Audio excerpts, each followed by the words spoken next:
এসছি বিছানায় শোবো বলে। আমার ছেলের অবস্থা দেখবে কি করেছে। বাবা কি রে, কি করছিস তুই? দেখো ওর বালিশ কোথায় আর ও কোথায়, কি করেছে বিছানাটাকে। পর্দা ফর্দা তুলে লোকের বাড়িতে উকি মারছে দেখো। ভাই কিছু বলার নেই, আমি হাঁপিয়ে গেছি, আমার পা ব্যথা করছে ওর সাথে দৌড়াতে দৌড়াতে। এই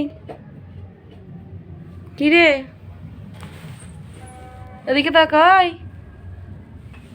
মানে বদমাইশি যে কত বড়, কত দূর যেতে পারে বদমাইশি, শেষ সীমায় গিয়েও পৌঁছে আছে দেখো।